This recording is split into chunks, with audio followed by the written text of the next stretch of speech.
del entrenamiento que nos permita la supercompensación, que es lo que vamos a ver ahora. Esta curva yo creo que muchos la han visto, muchos la conocen, es una teoría re interesante, se la adjudica a Hans Seil, el síndrome general de adaptación, que aplica en todos los contextos, no solamente en el área del deporte, del ejercicio físico, la ciencia de la salud. Eso aplica también para las enfermedades, las patologías. De hecho, los primeros estudios fueron en eso, fueron en pacientes psiquiátricos, los niveles de estrés que surgían. ¿Qué es lo que dice esto? Que si yo recibo una carga, ¿cierto? Me deprimo, una fatiga, producto de pasar el tiempo, los mecanismos se vuelven a funcionar para yo mejorar este estado inicial.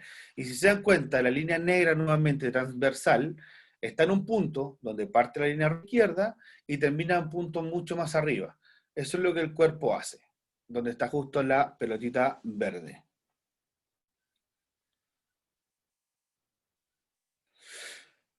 ¿Qué ocurre? En este caso particular que está puesto en la pantalla, quiero mirar el chat, sé que alguien ha escrito algo. No, todo bien. Esta línea, bueno, de tiempo, el eje Y, el eje Y que está a la izquierda, digamos, a flecha con doble punta, indicaría como el rendimiento, más o menos una escala de rendimiento, y la línea transversal vendría siendo mi forma en el tiempo hacia adelante, en tiempo, y la sería en magnitud. Entonces, si yo entreno, ¿cierto? Genero un estímulo, genero una carga, que eso, la primera parte donde desciende corresponde a fatiga, lo que explicamos un rato. Entendamos como fatiga, no la sensación de hambre, que algunos conocen, yo personalmente conozco mucho más la sensación de hambre, paso con ella. La fatiga, entiéndala como una disminución transitoria, una disminución momentánea por un tiempo determinado de la capacidad de rendimiento. Yo le invito a quedarse con esa frase, hay muchos conceptos de fatiga, como para todo el deporte, cuantos autores hayan, autores pueden inventar definiciones. Esa puntualmente es de Weineck, un alemán, demasiado acotada, me parece a mi gusto. Entonces, fatiga, disminución transitoria de la capacidad de rendimiento. A medida que pasa el tiempo, ¿cierto? Mi mecanismo se recupera, se regenera, ¿cierto? Y yo vuelvo a estar en mi nivel inicial o lo mejoro, como acabo de explicar. Si yo espero mucho tiempo en repetir un entrenamiento, voy a inventar uno cualquiera.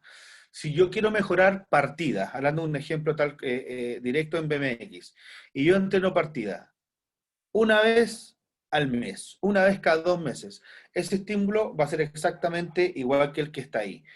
Voy a fatigar, voy a crear, o sea, no solamente fatiga, voy a crear una fatiga, un estado de, ¿cierto? Que tengo que recuperarme, el proceso de aprendizaje, y como pasa mucho tiempo, todas estas adaptaciones se pierden, y yo en el tiempo vuelvo a aplicar el entrenamiento, pasa mucho tiempo, lo vuelvo a aplicar, y finalmente, ¿qué es lo que ocurre?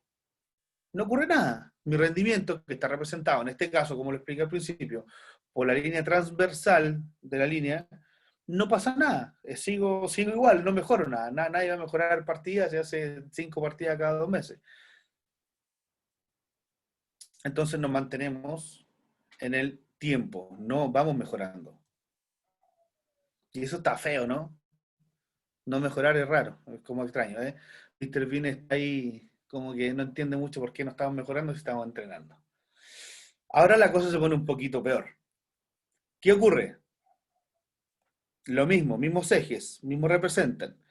Si yo, si yo tengo una carga, un entrenamiento, lo vuelvo a ejecutar, lo vuelvo a ejecutar, lo vuelvo a ejecutar, pero no doy el tiempo de descanso suficiente, ya vamos dando cuenta qué es lo que está sucediendo con esos puntitos que representan, solamente estoy aplicando una fatiga, ¿cierto? Producto del entrenamiento, y no estoy dando paso a la correcta recuperación. Y se pone complicado. Si no estoy recuperando y estoy fatigando solamente, se pone complicado y nos pueden visitar esos amigos que ya todos conocemos. ¿Por qué? Porque no hay recuperación. No hay una relación entre el tiempo de trabajo, el tiempo de entrenamiento con el que yo descanso. Y el rendimiento, ¿qué es lo que ocurre? Va en desmedro, empeoramos. Y dice, pero eso puede pasar, si yo entreno, por más que no tenga plan, tengo un amigo que entrena solo, ¿puede pasar? Sí, sí, puede pasar. Pero generalmente no pasa cuando alguien entrena solo, generalmente pasa cuando hay un entrenador que mal aplica una carga, porque generalmente uno al autoentrenarse, uno se subestima y generalmente no hacemos todo lo que tal vez podríamos o deberíamos hacer. Un ejemplo claro de esto es abusar de los ejercicios que dependan mucho del sistema neurológico o neuronal. La fuerza máxima, por ejemplo. La fuerza máxima, si tú la quieres entrenar 4 días a la semana por 6 semanas, es un exceso. Es un exceso. Entonces voy a fatigar el sistema nervioso, que además es de lo más complicado, poder conocer o identificar cuando está fatigado, y mi rendimiento va a ir en descenso. No es tan fácil que ocurra, afortunadamente, pero ocurre. A mí me tocó no hace mucho tiempo, 2 años será, conocer un caso de un deportista, justamente de MX, que estaba con un cuadro de eso. No confundir con un sobreentrenamiento algo más grave todavía, más grave. Pero bueno, si no nos atendemos a esto, eso es lo que pasa. En- Estoy tratando de mirar acá el chat, si es que hay alguna pregunta, no me carga bien. Continuemos mientras. Está la otra opción, que es la que todos esperamos que ocurra y esperamos atender. Ya saben lo que va a suceder acá, ¿cierto? Si yo aplico un entrenamiento, genero los procesos de fatiga y recuperación, pero tuve la visión, tuve la capacidad, o tuvimos, porque esto no es solo del entrenador, sino que también depende mucho del feedback que hace el deportista, de que cumpla con lo que con la carga que programa el entrenador, y vamos a ir aplicando siempre el entrenamiento en el momento oportuno, y por lo tanto, mira la tendencia que va a ocurrir, nuestro rendimiento va a ir mejorando porque le di el tiempo de fatiga y le dimos el tiempo de recuperación adecuado, principalmente esto, y por eso lo resalto, quiero que se entienda súper bien. Todos nos preocupamos de entrenar, muchachos, todos nos preocupamos de entrenar. Que cumpla con las vueltitas completas que ustedes hicieron, que sean 5, sean 10, no viene al caso. Que cumpla con las cantidades de sentadillas que le pusieron, sean 5, sean 10, no viene al caso. Que cumpla con la cantidad de partidas, sean 5, sean 10, no viene al caso. Nos preocupamos mucho de que cumpla el momento que el deportista está con nosotros. Fiscalizamos. Algunos son muy duros, algunos pueden ser más duros que otros, otros apelan un poco a la parte más amistosa, por favor entiende, cumple, que estés cansado, pero como sea, le dedicamos mucho tiempo a que cumplan la parte del entrenamiento que es visible para nosotros, que es donde estamos presentes. Pero la parte, no voy a decir más importante, porque no es más importante, sino que es igual de importante. Es una cuerda floja.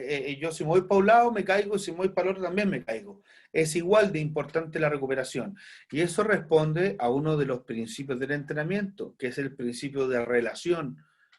El tiempo de recuperación tiene que ir en relación con el tiempo o con el nivel de carga que yo apliqué.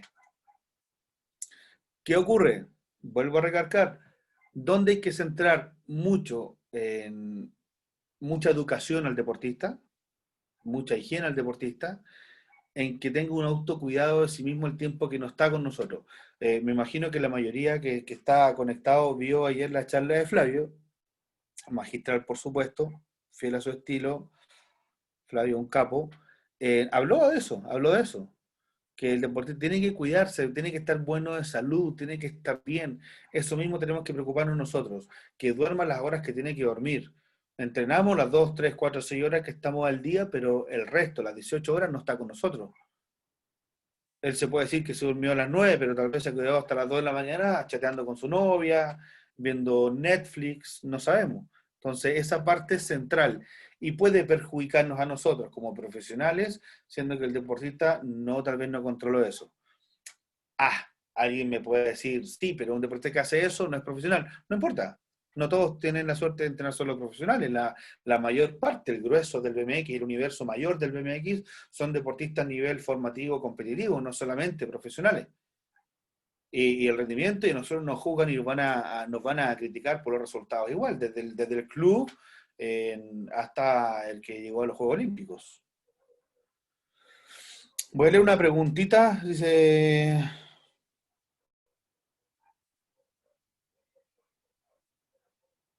sí, bueno, Julián acaba de hacer justo lo que yo acabo de comentar. Depende de la etapa donde hay más volumen, sí.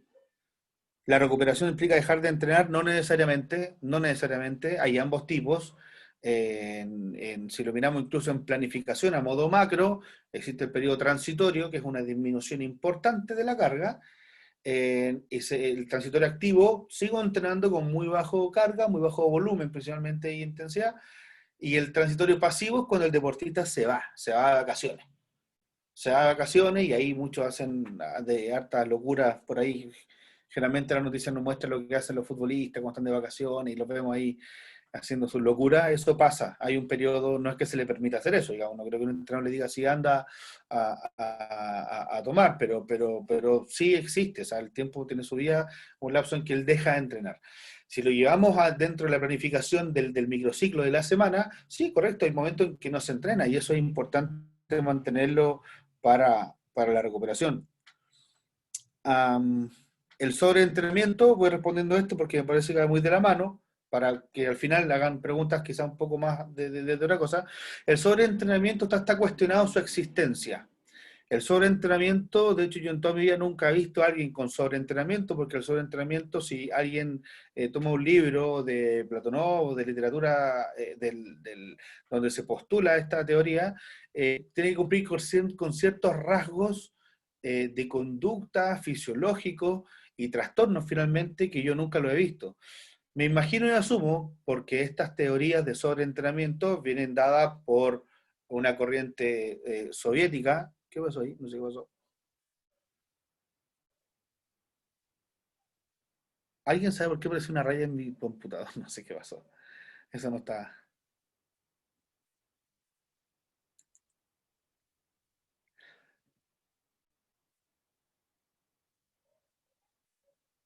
No sé qué pasó.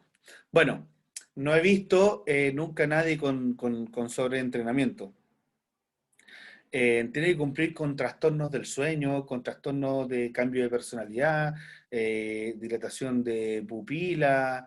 eh, Hay muchos rasgos que debe cumplir, yo personalmente no lo he visto, pero si se entiende como sobreentrenamiento lo que quiere explicar, eh, bueno, sí, sí puede contemplar dejar de entrenar un día, 2 días, un par de horas.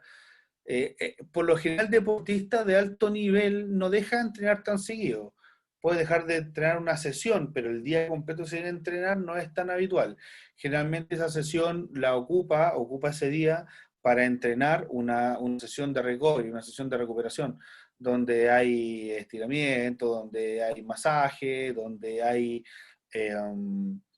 ¿cómo se llama?, trabajo aeróbico, etcétera. Entonces, bueno, si se fijaron, como está algo parece en mi pantalla, unas rayas, no entiendo de qué son, por qué. Pero bueno, continuando, si nosotros hacemos todo esto bien, si la encadeno en el tiempo bien, finalmente nosotros nos felicitan porque nos fue bien, deportista mejora, y es lo que ha hecho, por ejemplo, esta chica, sin duda ha hecho eso, y por lo tanto ganó esa medalla. Hay algunas cosas que yo coloco, me acordé de aclararlo, ahora que coloqué ese pilar. Hay algunas cosas que yo coloco en... Álvaro,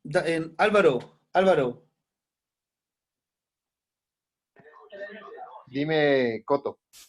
es alguien que dibuja en la pantalla, ¿no? ¿Perdonas? Hay alguien que está dibujando en la pantalla, ¿no? A ver, no. Porque ahora apareció unas rayas que no tienen nada que ver con mi presentación y yo tampoco tengo cómo hacerla siquiera.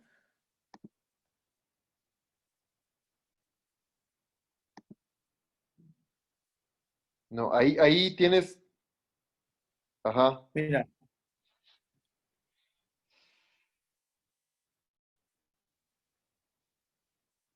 sí, yo súper no raro, sé. no se había pasado. Déjame ver qué. Nos están hackeando, Álvaro. Déjame ver ahí qué puede pasar con eso.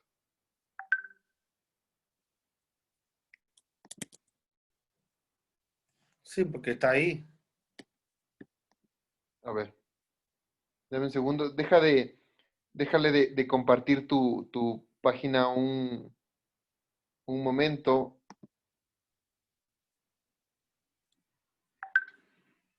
Bueno, mientras que Álvaro ve eso, respondamos Eh, algunas te- preguntas. sí, tienes ahorita acceso al chat para que puedas responder alguna. Tenemos alguna pregunta por ahí de Pedrito Estaba y tal vez algunas otras cuestiones que podríamos responder A ver, mientras vemos cuál es el tema. ¿Te parece? sí, sí, sí, sí. Le voy a mirar acá. Eh, alguien dijo que él hizo las rayas, pero creo que es involuntario, fíjate. Cuando se comparte pantalla, los participantes de la reunión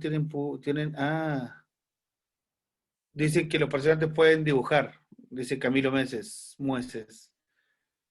Y Daniel Campos, hay que lo vamos a linchar, donde lo topemos, dice que él hizo las rayas rojas y que las quiere quitar.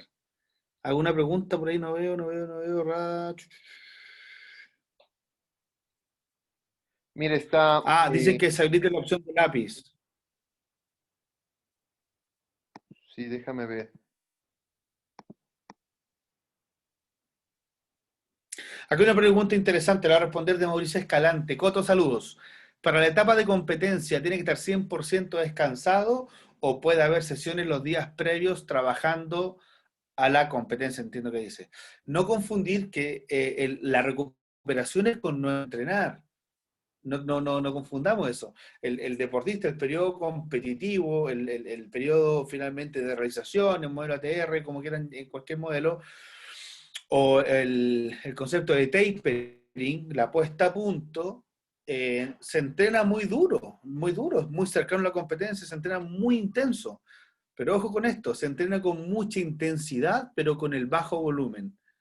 Lo que destruye, lo que fatiga, lo que genera ese cansancio, ese agotamiento, y les voy a dar unos ejemplos muy sencillos, exagerados, pero sencillos, lo que genera todo esto, lo malo, por decirlo de alguna forma, no es la intensidad del trabajo, es el volumen del trabajo.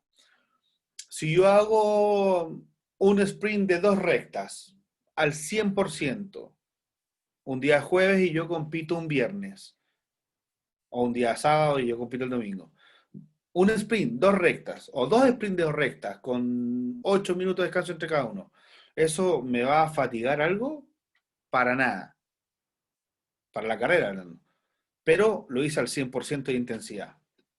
Pero si yo hago 2 series de 10 sprints, primera recta, con 2 minutos de pausa, con 4 minutos de pausa entre series, y a eso 3 vueltas completas, y aunque no lo haga al 100, aunque el tiempo se esté cuidando, el volumen sí va a hacer una disminución momentánea del rendimiento.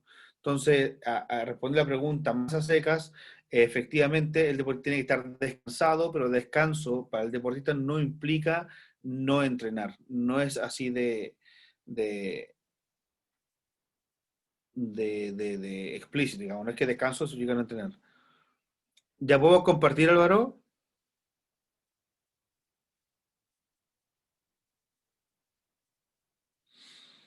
¿Es bueno hacer cargas un día ante competencia, David? Sí, sí. Es que lo que yo les voy a mostrar hoy día y lo que van a ver toda esta semana con todos los entrenadores son fórmulas que a uno le han dado resultados, a cada uno, o lo que uno puede mostrar, pero finalmente esto es como cocinar. Cada uno va a cocinar de alguna manera y lo que nosotros hacemos es entregar ciertas herramientas con bases sólidas para que ustedes puedan cocinar. Aquí voy con esto. Algunos deportistas no se sienten bien entrenando el día anterior o no entrenando muy fuerte. Pero sin embargo, yo conozco una persona muy, muy capo, tiene un récord mundial actualmente, y tú, David, me vas a entender de quién hablo, pero no, por respeto al entrenador y a ella no lo puedo nombrar. Es en otro deporte, es en velódromo. El día de competencia, el entrenador y estos chicos velocistas van al gimnasio y entrenan fuerza, casi en el rango de fuerza máxima, y después compiten por la tarde o las horas siguientes. Eso responde al principio de potenciación, posactivación, otro mecanismo, pero sí, sí, o sea, es súper válido poder trabajar con carga. y de hecho bajo esa primicia es que uno entrena en el gimnasio y después se va a hacer sprint, porque hay una potenciación. Álvaro, ¿ya puedo compartir de nuevo? Sí, por favor, retomemos la, la charla y también pedirles a las personas que están que mantengamos el respeto por la gente, por el expositor que tenemos al frente y por el resto de compañeros, ¿no? Cualquier tema que se salga de orden, vamos a eliminar a la persona que está interfiriendo en la charla porque estamos todos acá para esto, ¿no? Así es que eso nada más pedirles y podemos continuar, Coto, por favor. Sí. La última pregunta para continuar, acá alguien habla del ácido láctico. A ver, el ácido láctico, tengamos de una vez, y me detengo a hablar de esto porque todo el mundo habla del ácido láctico como el malo de la película, como el que nos provoca lesiones, el que nos cansa, el culpable de todo. Y el ácido láctico, primero partamos la base, no existe en el cuerpo humano, lo que nosotros tenemos es lactato. Es una vía energética que surge a través de la intensidad del ejercicio, que es más bien un aliado, es un aliado para nosotros el lactato, no es un enemigo. Lo que pasa es que nosotros después de una manga del primer hit no nos sirve el lactato porque genera menos potencia que la vía fosfágena, que la primera que usamos. Entonces, ¿qué es lo que hacemos? Nosotros tratamos de eliminarla, de lavarla, como se le dice, haciendo un rodaje continuo en bicicletas estáticas, como ven a todos los profesionales. Eso es lo que ocurre con el lactato. Hay formas de también de generar efectos buffer para amortiguarlo, para tamponearlo. El bicarbonato se sigue utilizando, pero también consume una cantidad que no es poca. Entonces es un tema largo del lactato, un tema más de fisiología. Eh, no es el punto de hoy hablar de eso, pero se los quería tocar. El lactato no crean que es negativo, el lactato surge y en fin de cuentas nos viene a colaborar. Retomo la charla, chicos. Voy mirando y si alguna cosa aplica, vamos a ir voy a hacer la interrupción. Yo hago mis presentaciones con harto contenido, con harto material, porque me gusta dejárselos para ustedes. Al menos me quedo hablando, cuando me tocaba hacer otra cosa, la hago solamente como un apunte mío, como que voy mirando, ¿cierto? Yo explico y ya está. Pero trato de que esto sea casi como un cuadernito de apuntes, ¿me entienden? Entonces, tienen harto material, y no todo me va a tener a leerlo, porque está hecho para que después yo se lo entrego a ustedes, se lo regalo. Esta es una forma, esta es una de los planteamientos que existen de la carga, ¿cierto? Que es un pilar, representa un pilar, abajo está la carga interna, arriba la externa, y hay diferentes subdivisiones en, ¿cierto? Eso es lo que podemos cuantificar, los volúmenes, intensidad, duración, densidad, etcétera, etcétera. La orientación es si es selectiva, si es compleja. Si es selectiva, si apunto la carga a una cualidad física, solo la velocidad, por ejemplo, o estoy trabajando de una forma de orientación de la carga compleja, que estoy trabajando una, dos o tres cualidades físicas a la vez. La organización, si es temporal o hay una interconexión de las cargas. Todo eso tengo que poder manejar para poder controlar la carga. Vamos a ver una a una, o casi una a una de estas, yo creo que si no se nos escapa ninguna, en el pasar de esto. Esto es como un resumen, un esquema.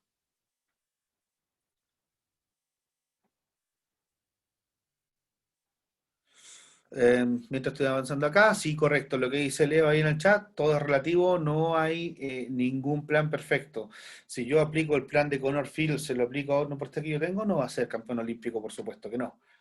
Los planes, los entrenamientos, los entrenadores tenemos el tacto, nos vamos desarrollando a través del conocimiento, la experiencia, la lectura, la formación, que es lo que por algo estamos acá, vamos desarrollando y nada es radical, siempre hay un depende. No, sí, a veces hay cosas que son radicales absolutas en términos de entrenamiento, sí, pero la mayor parte, la respuesta es un depende. ¿Cuándo, cómo y con quién? Este es otro esquema que representa la carga, ¿cierto?, de entrenamiento, la duración del estímulo a la derecha, ¿cierto? Cuánto dura, el volumen en cantidad, la frecuencia, más o menos lo que vimos en la anterior, ¿cierto?, cuando le expliqué las curvas, la intensidad del estímulo, marcado con negro, porque siempre la intensidad es muy importante, la densidad, que es la relación entre tiempo y descanso, los objetivos, los contenidos y los medios, y los métodos de entrenamiento.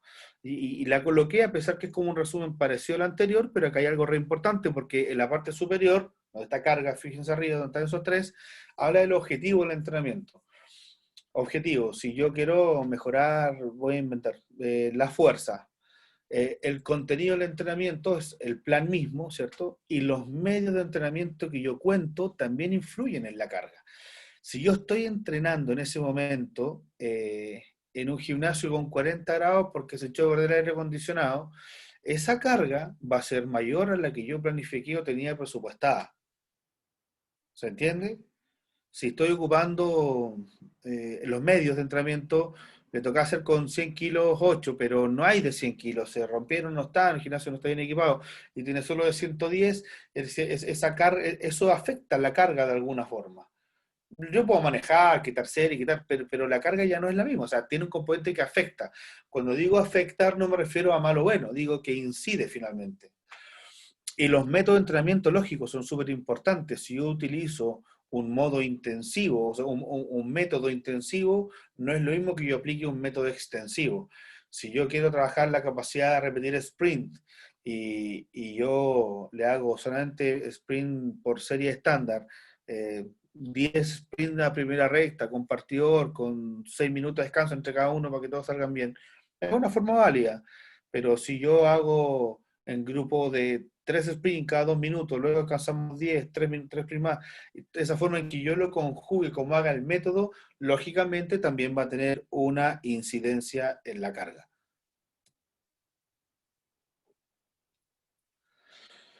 La, los índices de la carga, lo vamos a ver más adelante también, pero bueno tocarlo. La carga externa, para que quede claro que lo hablé delante, son los factores que yo puedo manejar. Yo puedo manejar la cantidad, la intensidad, la duración, la densidad que expliqué, ¿cierto? Los kilos, repeticiones, kilómetros, los metros, los segundos, eso yo puedo manejarlo. Yo lo voy a controlar. Pero la carga interna es lo que esto, cómo afecta, cómo le incide al deportista. ¿Cierto? Y hay ciertos parámetros que nosotros nos podemos basar para poder controlar, ver o ver en el fondo cómo se comporta. La frecuencia cardíaca, una muy sencilla, si él hace una vuelta completa, la frecuencia cardíaca se dispara. La concentración de lactato, ¿cierto? Si el trabajo que yo hago es intenso o tiene cierta duración en el tiempo de intensidad y sin descanso suficiente, se eleva el lactato también. El consumo máximo de oxígeno puede variar producto del entrenamiento, la frecuencia ventiladora también, que, ¿cierto? Cuando yo aumento la frecuencia respiratoria. Esto es un cuadrito bastante bueno para mi gusto porque es de una publicación nueva. Lleva menos de un año, 3 meses, no sé, respecto a la carga de entrenamiento. Y dice, bueno, fíjate que está dentro de ese cuadrito punteado la carga interna, y tenemos lo mismo, características individuales, el estado de entrenamiento, estado fisiológico, psicológico, perdón, la salud, nutrición, genética, etcétera. Y la carga externa, todo para arriba, ¿cierto?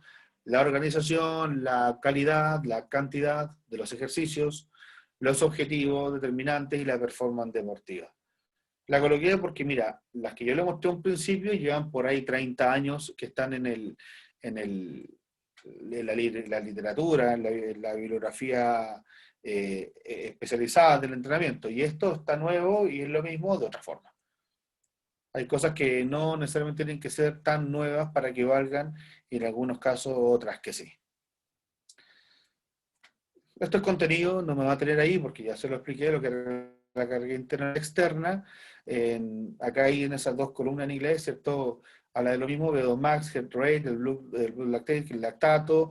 Al otro lado tengo cómo yo controlar la carga externa, y están los power meters, los encoders, los GPS, acelerómetros y toda la tecnología disponible hoy en el mercado para poder controlar la carga externa.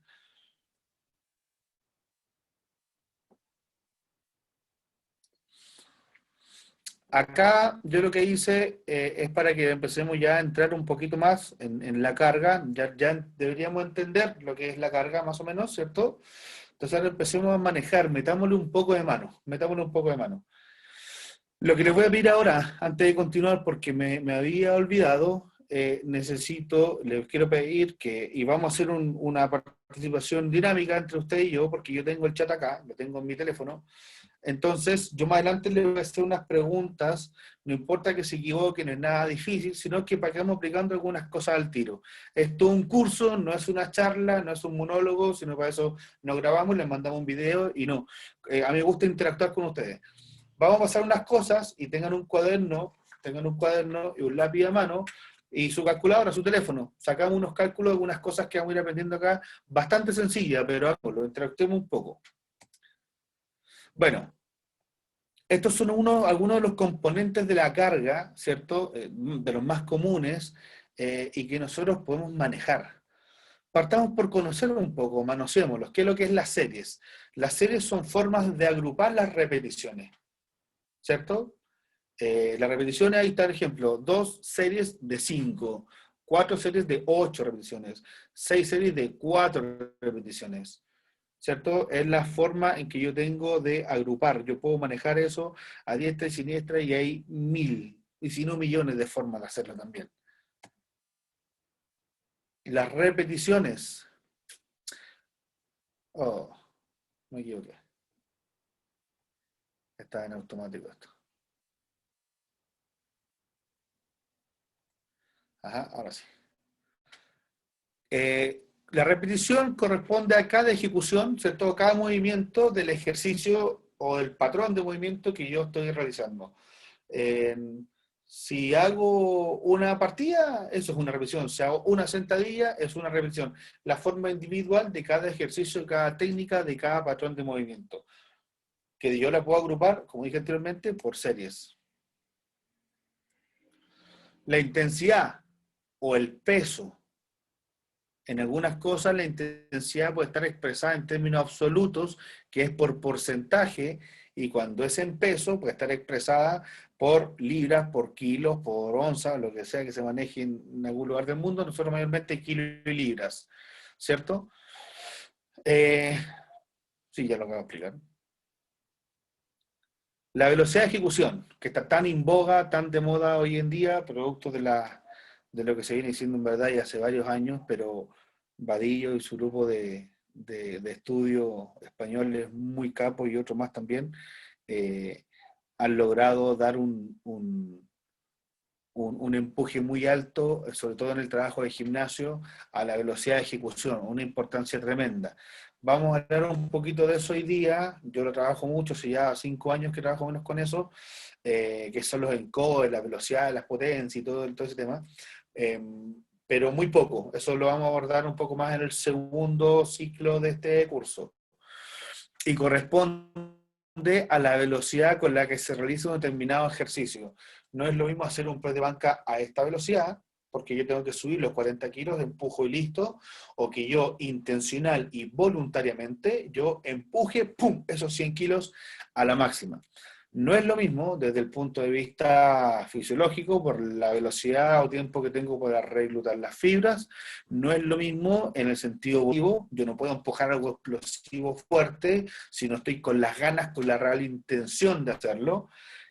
Y por lo tanto, el resultado, las adaptaciones, no son lo mismo porque estoy trabajando de una forma diferente. Para todos los deportes de fuerza, potencia y velocidad, es muy recomendada esta metodología de trabajo con una alta o máxima velocidad de ejecución.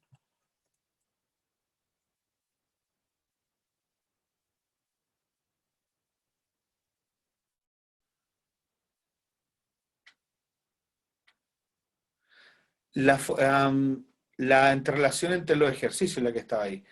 Sí, la relación entre los ejercicios. Es la forma en que se relacionan los ejercicios, ¿cierto? O las cargas de trabajo. Puede ser positiva, negativa o neutra. También lo vamos a ver más con especial a posterior, pero en sencillas cuentas es, si yo coloco, tengo 3 ejercicios que yo estoy ejecutando en el gimnasio, estoy haciendo sentadillas, luego hago un step up, luego búlgara. Eso tiene una incidencia en mis extremidades inferiores y en todo mi cuerpo, lógicamente, pero hablando de extremidades inferiores, tiene una incidencia. Si yo los trabajo los tres seguidos, hago una serie de cada uno, luego descanso, una serie de cada uno hasta que termino con el entrenamiento de esa parte, no es lo mismo que yo haga una serie de sentadillas, luego una de peso muerto, luego una de press de banca, luego algo de espalda, luego descanso y luego repito. Al final voy a cumplir con todo, pero la forma en que esté organizado se van a interrelacionar de cierta forma que puede ser positiva, negativa o neutra. Si yo quiero, siguiendo el mismo ejemplo, si a mí se me ocurre, digo, bueno, los ejercicios bilaterales por lo generalmente son más rápidos que los bipoales, entonces voy a colocar la búlgara con poco peso para que trabajar más la potencia y la velocidad. Pero resulta que no me di cuenta y antes de eso le puse sentadilla y le puse step up, y los dos con alta carga. Esa interrelación va a ser negativa para lo que yo estoy buscando. Entonces, nuevamente vemos que todo lo que yo esté moviendo sí tiene que ver con va a incidir, digamos, con el resultado final de la carga.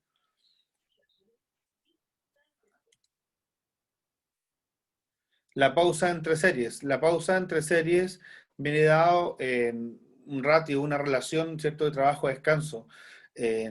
Si un tipo hace 140 kilos, se está moviendo, y hace dos series de 5, pero le hago descansar un minuto entre cada serie, o el mismo ejemplo, lo hago descansar 5 minutos entre cada serie, siendo que el trabajo es el mismo, mismo kilo, misma serie, mismas repeticiones, solo varié, solo modifiqué la pausa, es otra orientación de entrenamiento, sin duda. No te voy a decir ahora cuál es mejor o cuál es peor, va a depender de lo que yo esté buscando en ese momento. Simplemente estamos confirmando que todos estos componentes y otros yo puedo regular y mover para conseguir un resultado. Es un tablero, nosotros somos unos DJs, tenemos un tablero lleno de perillas que podemos ir moviéndolas una a una, o a veces dos juntas, y etcétera. Lo mismo ahora, la pausa entre series que acabo de hablar, ahora existe también, no ahora, sino que te estoy explicando ahora la pausa entre repeticiones. Si están haciendo 6 sentadillas y son todas seguidas, 1, 2, 3, 4, 5, 6, no es lo mismo que haga una, me tomo un segundo, otra, otro segundo. Esa pausa, por pequeña que parezca, tiene de todas formas una incidencia en el entrenamiento.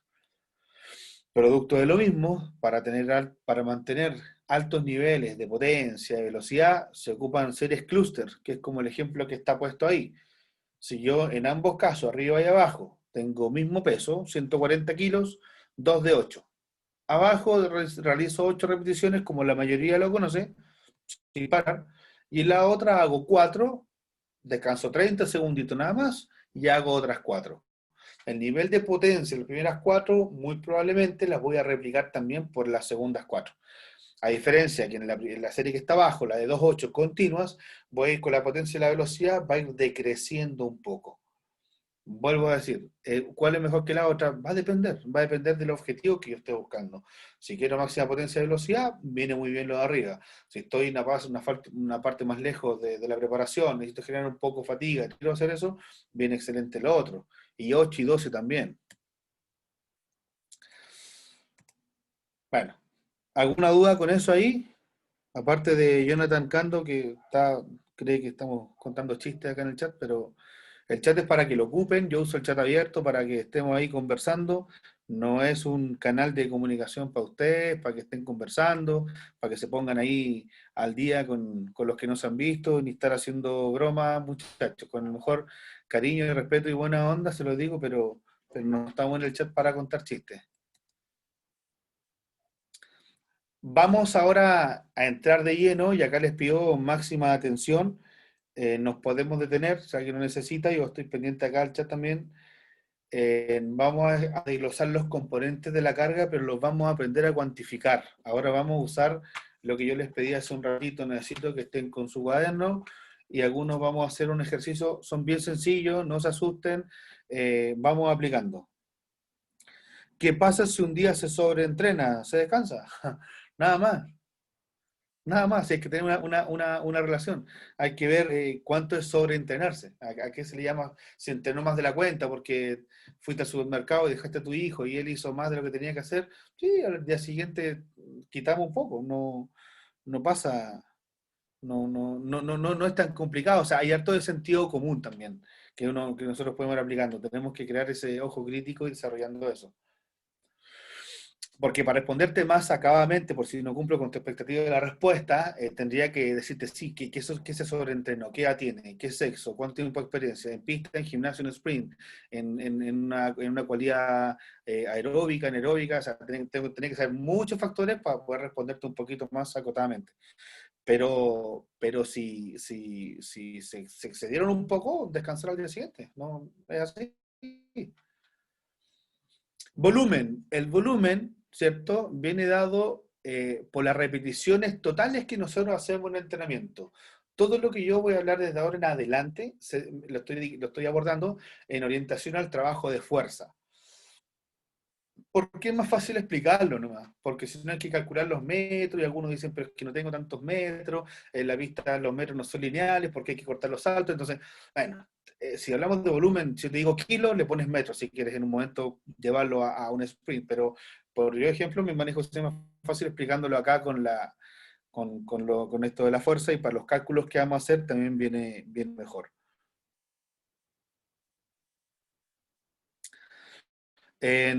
Borja, en tu pregunta guárdala porque te la quiero responder y tal vez si es necesario extender un poco más y mostrar algo que tengo en esta misma presentación al final, te la quiero responder. Es re interesante, pero por favor, la voy a apuntar acá.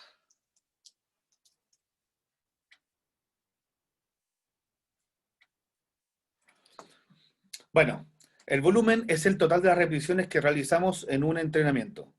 Si escribimos, por ejemplo, 60 kilos, 5 por 2, significa que estamos realizando dos series de 5 repeticiones con 60 kilos. ¿Cuántas repeticiones tenemos ahí? 10, que viene del cociente de sumar 5 por 2, ¿cierto? 5 repeticiones, 2 series. Así de sencillo.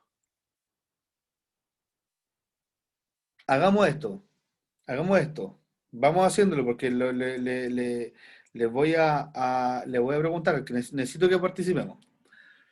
60 kilogramos, 5 por 2.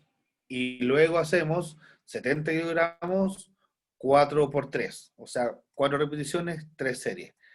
El total, ¿cierto? Como está explicado abajo, 5 por 2 tenemos 10 repeticiones, más 4 por 3 tenemos 12 repeticiones. O sea, un total de 22 repeticiones en ese ejemplo que está ahí. Eso es volumen, repeticiones. No estamos mirando cuántos kilos ni nada.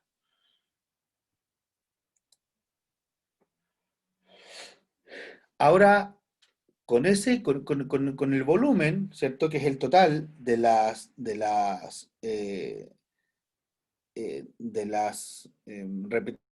repeticiones que acabamos de calcular, nosotros podemos calcular otra variable estadística del control del entrenamiento.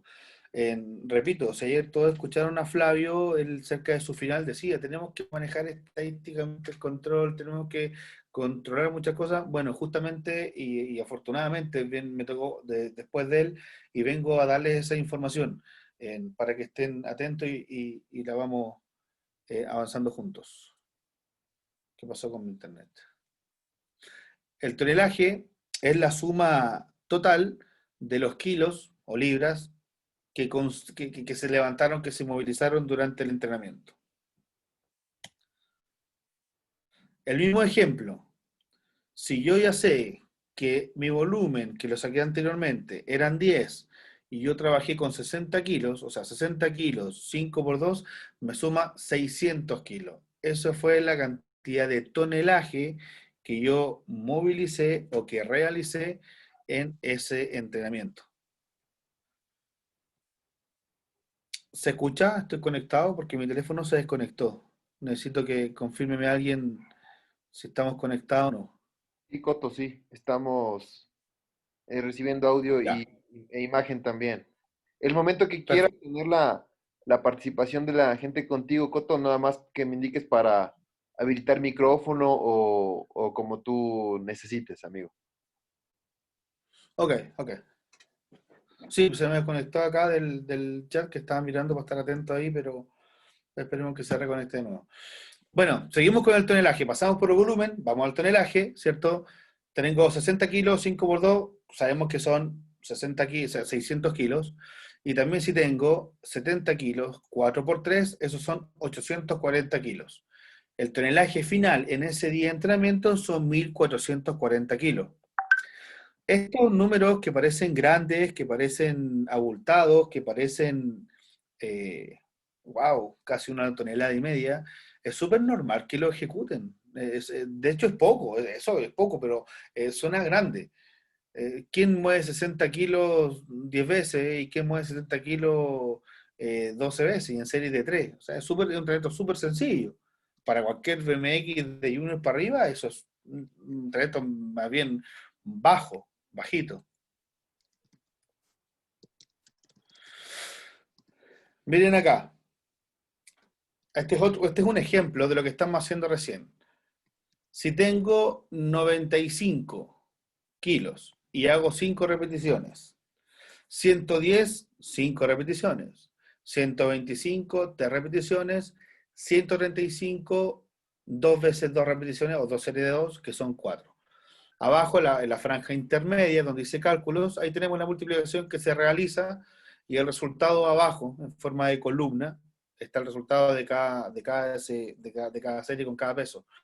95 por 5, 95 kilos por 5 son 475, y así 110 por 5 nos da 550, 125 por 3 nos da 375, y 135 por 4 nos da 540, lo cual nos da un tonelaje de ese día, de ese entrenamiento, digamos, 1940 kilos. O sea, el deportista movilizó casi 2 toneladas de peso.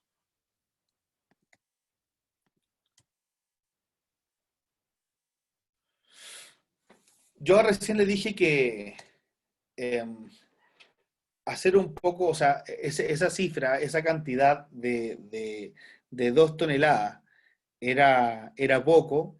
Sí, porque antiguamente, y bueno, esto tomado de los deportes de fuerza, la halterofilia, principalmente, ellos levantan mucho tonelaje en las sesiones y pueden llegar a levantar 20 o 25 toneladas, como está en el ejemplo ahí. No voy a leerles textual eso porque digo son material para ustedes, pero lo que dice que hasta la década de los 50 lo que se hacía mucho era utilizar el tonelaje y el volumen como una forma estadística de sobrellevar el entrenamiento. O sea, alguien decía, hizo 20 o 25 toneladas, entonces está dentro del rango, está bien.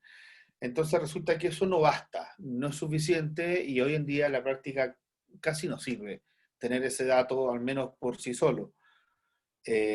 Porque fíjate que si acá el ejemplo que está, 100 kilogramos, ¿cierto? 10 repeticiones, es lo mismo que hacer una con 100. Es exactamente lo mismo. Si hago un volumen de 50 kilos, 10 repeticiones, va a volver a dar el mismo número en tonelaje final, pero no tiene comparación alguna el entrenamiento uno o el otro. ¿Se entiende? Si yo hago 5 por 2 o 2 por 5 o 1 por 10 o 10 por 1, en todos los casos va a dar 10, ¿cierto? Pero no tiene ninguna comparación un entrenamiento con el otro. Ninguna. Ninguna. Y eso si le sumamos los kilos, que suponemos para lo que estamos hablando, el ejemplo, que es el mismo peso, en todas, si le pongo 50 kilos, en todas me va a dar 500 kilos, en todas. Y reitero, si tengo 50 kilos constantes en cualquier ejercicio y hago una de 10 o 10 series de una, o 5 series de 2 o 2 series de 5, en todas me va a dar 500 kilos, en todas me va a dar 10 repeticiones. Pero no sirve, no me basta con eso, no nos basta. Entonces hay que buscar otra forma. Frente a eso nace el peso medio. El peso medio es un índice estadístico, ¿cierto? Eh, ya un poco más acabado, ¿cierto? Que constituye el tonelaje dividido por los kilos. O sea, perdón, el kilo dividido por el volumen, ¿cierto? El tonelaje por el volumen. Si yo hice, no sé, esas que estaba recién, casi 1900 kilos dividido por las 19 repeticiones, me va a dar un valor. Acá está el ejemplo, que abajito, donde está la flecha, el mismo ejemplo que pusimos delante, para que seamos claros de entenderlo. Miren lo que ocurre ahí. ¿Se acuerdan que anterior hicimos un ejemplo de 1440 kilos, el tonelaje, y las 22 repeticiones? Entonces ahora eso me indica que el peso medio, con lo que cual se trabajó ese día, en ese ejemplo, es de un 65,45%. Por ciento.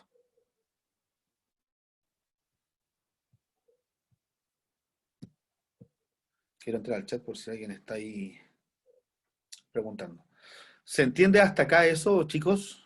Sí, Eh, parece que ¿Vamos bien ahí? valioso revisar, ir revisando el chat, como tú dices, si han habido cosas bastante puntuales sobre lo que estás hablando. Entonces está por aquí también algo que podrías ir. Ayúdame con esa, ayúdame con la pregunta, porque sé Ahorita que no sé por qué no justamente entró. voy a ir sacando algunas preguntas en este momento. Que sean, discúlpame, ahora como esto hay que entenderlo bien, hay que estar enfocado, las preguntas que voy a responder son solamente de lo que estamos mirando, de esta valoración o control estadístico del entrenamiento, para que sigamos avanzando. A posterior, le respondo todo lo que quieran hasta la hora que nos deje Álvaro, en verdad. Bueno, Vale, hoy día entonces, tenemos tiempo, tuve la sí, yo oportunidad creo de que hay estar un solo, par así que ahorita, y entonces avanzo. serían estas preguntas finales, Coto, por ejemplo, de César David Gómez Sanabria, cálculo de tonelaje si mi deportista ejecuta ejercicios con peso corporal, ejemplo, flexiones de codos, sentadillas, al mover el propio peso se cuenta como tonelaje en la carga, dice. No sé si la pudiste. Sí, sí, la puede cuantificar con el peso corporal.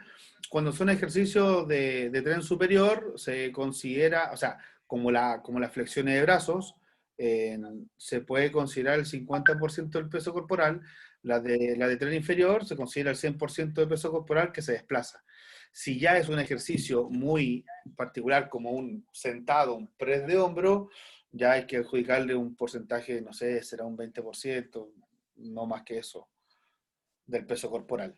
Pero sí, pues, si alguien quiere hacerlo, pues una forma más o menos de controlarlo. Todo lo que sea tener inferior a una sentadilla, ¿cómo se llama? Una estocada, un lunge, como le llaman ahora, lunge es una vulgar, una step up, se considera el desplazamiento completo del peso corporal. Vamos bien hasta ahí. Ya tenemos volumen, tenemos tonelaje, tenemos todo con eso, hasta ahora, en el sentido, no, no nos falta nada. Perdón, el volumen, tonelaje y peso medio. ¿Quieres hacer un par de preguntas más, Coto? El peso medio, no, el peso medio, la pregunta dice, no es para medir la fuerza máxima, o sea, no es para medir el trabajo. Se basa en el porcentaje de la fuerza máxima, que en el camino después les voy a enseñar cómo poder medirla o estimarla, ¿ya? Y les voy a explicar algunas cosas de la fuerza máxima, pero no es para trabajar la fuerza, es para trabajar la fuerza. Si yo quiero trabajar la fuerza con Álvaro, que está ahí, nuestro amigo moderador, en yo necesito saber bajo qué aspecto, en qué me baso para poder colocarle un peso o no. No es que llegue al gimnasio y le diga cómo estás Álvaro, que te está bien, toma, dale sentadilla con 60, después con 70 y pecho con 90, porque se me ocurre. Tengo yo que tener un factor de referencia que es la evaluación que yo tengo que hacer, ¿cierto? Que nos vamos a basar en la fuerza máxima. Y la fuerza máxima, el peso medio que está en la parte de abajo blanca, que todavía se ve, esa, peso medio, es el 65 como 40%, 45% de su fuerza máxima. Pero la fuerza máxima, respondiendo a esa pregunta, es el factor referencial, no es para trabajar esa. Si yo la aumento el trabajo, el peso, la carga y a un valor en que me arroje sobre 80 el peso medio, claramente que estoy trabajando más en la zona de fuerza máxima. Am, bueno, aquí hay más ejemplos. Acá hay más ejemplos, tonelaje, repeticiones, ¿cierto? Y el tonelaje dividido por las repeticiones nos va a dar un valor en kilogramos repeticiones.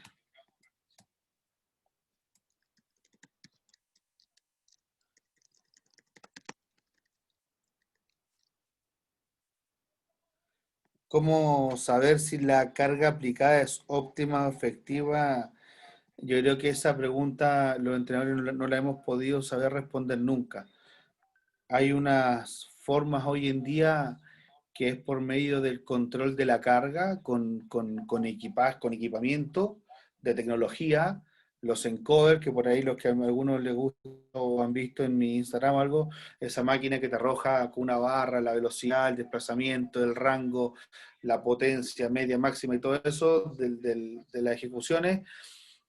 Ahí hay un rango acotado en el que yo me puedo desenvolver y que este feedback inmediato que me entrega estas máquinas de precisión me lo entregan. Me lo entregan. En caso de no contar con eso, también hay formas científicamente validadas, como la escala de percepción. Voy a hablar de eso en un rato más. Y si tienes otra duda, ¿quién fue? Alex.